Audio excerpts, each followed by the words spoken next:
Hi everyone. I am just want to share with everyone right quick a little bit of some nuggets of wisdom in reference to what is going on um, in our world right now.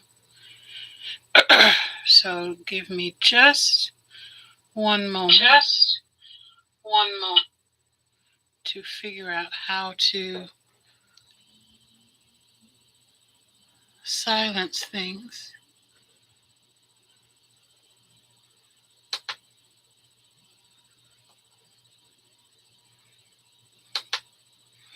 Okay. So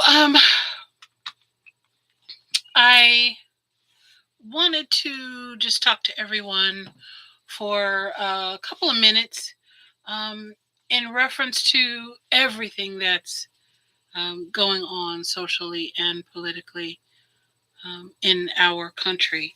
There is a lot. There is a lot going on, and I am purposing in my heart.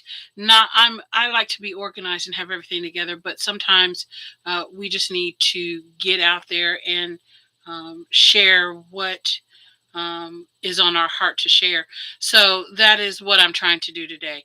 And I am uh, commenting today on the use of fear when it comes to um, uh, social political issues, and particularly fascists. Fascism likes to use fear as a tool for what it is that they want to do.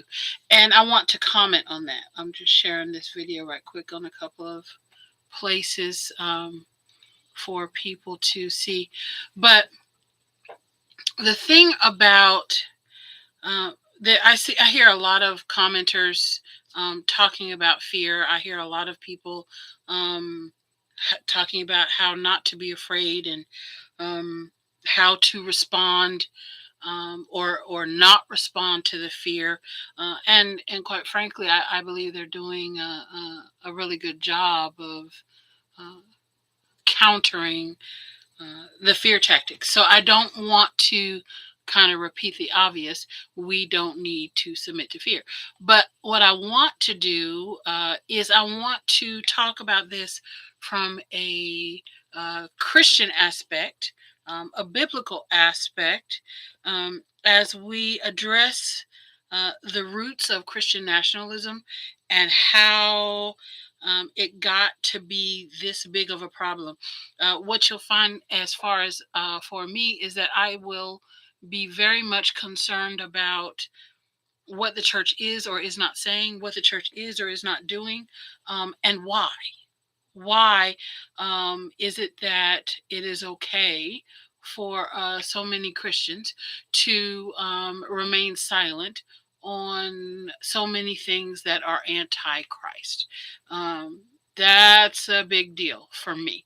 And so I'm kind of tying all that back in to the roots of Christian nationalism and how we find ourselves in this space, how we found ourselves in this space.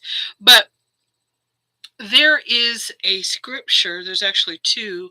I'm only going to mention one this evening, but it says, 2 Timothy 1:7 says, "For God hath not given us a spirit of fear, but of power and of love and of a sound mind."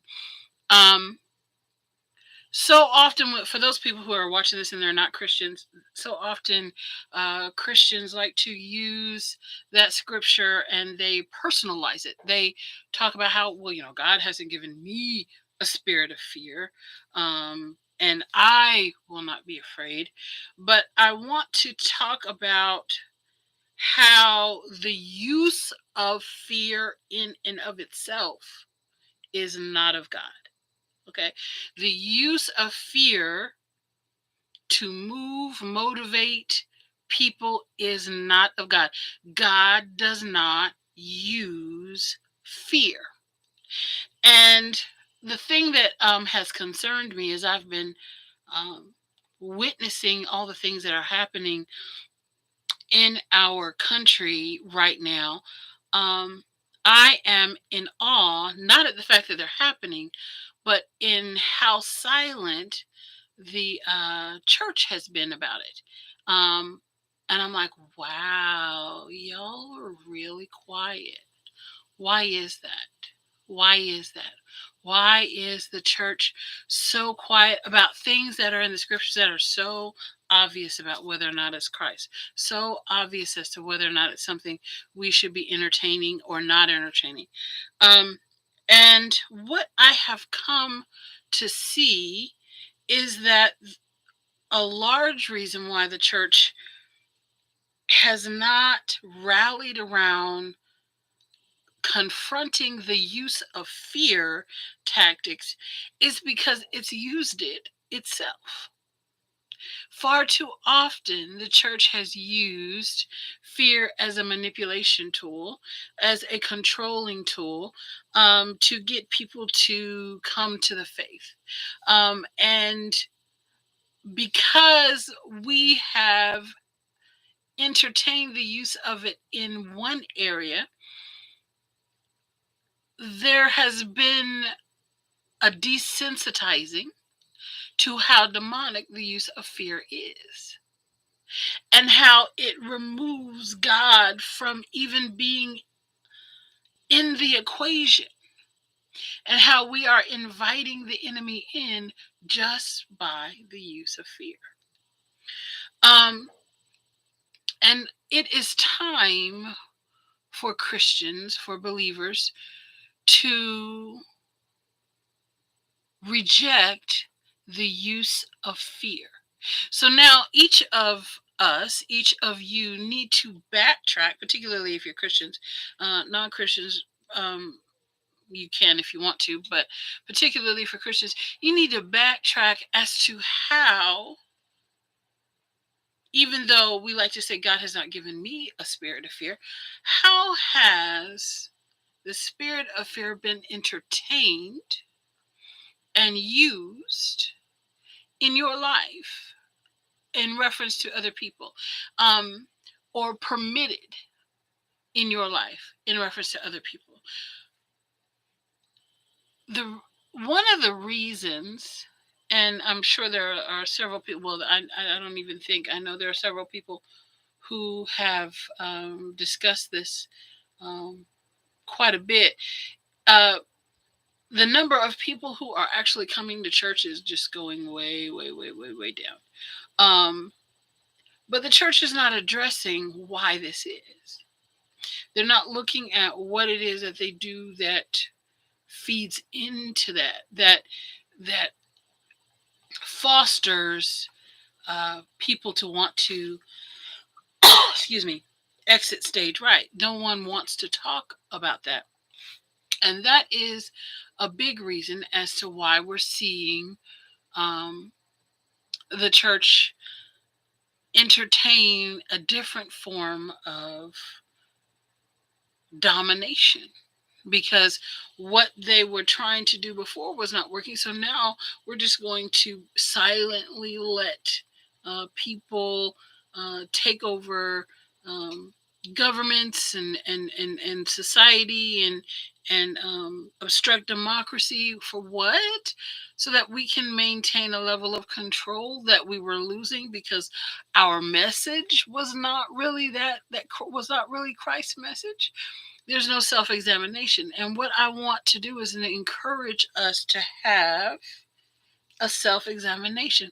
And fear comes down to the root of it. Fear comes down to the crux of how this came to be. And if you've noticed, and I'm sure you have, I mean, it would be hard to miss, but if you've noticed how the fear tactics when keep escalating. Okay, this is enough fear, and then oh no, let's just do this, well, oh no, let's just go ahead and bring out the Marines, or let's just go ahead and uh uh grab people randomly off the street. Let's it's constantly an increase in the ramp up of fear.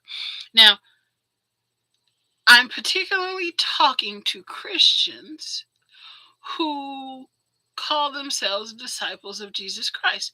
We have got to not accept the use of the spirit of fear. We have got to be able to come against the use of the spirit of fear. That should be a red flag. That should be a huge indicator of the absence of God in something. So when we talk about these Christian nationalists who remain completely complacently silent, or who encourage the use of fear, that is completely void of who God says He is. God does not need to use fear. And if you have to use fear, then you are not operating by God. I'm going to go ahead and do a teaching on this. There's a lot of teachings I need to do that I haven't done yet. So I am going to work on doing that. But I wanted to just get out here and at least put a little nugget out here for you guys in reference to the use of fear, which is just such a tremendous problem that if I didn't say anything, it would be a problem. So I had to share with you, and I will do some teaching on it, some more quality teaching on it. But the fact that people use fear at all is a big indicator of a problem, and I want for you all to think about that. The fact that fear is even coming into play, is even something that people are dealing with, is something that we need to say, wait a minute, that's a sign. That's that's one of the signs that God is not in this. Okay? That God is not present in this. All right? So I love you, I miss you, and it is good to see you. And I will talk to you some more.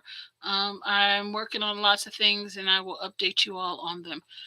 But I will talk to you soon, and be safe. Okay, be safe, be wise as a serpent, and harmless as a dove. All right, bye bye.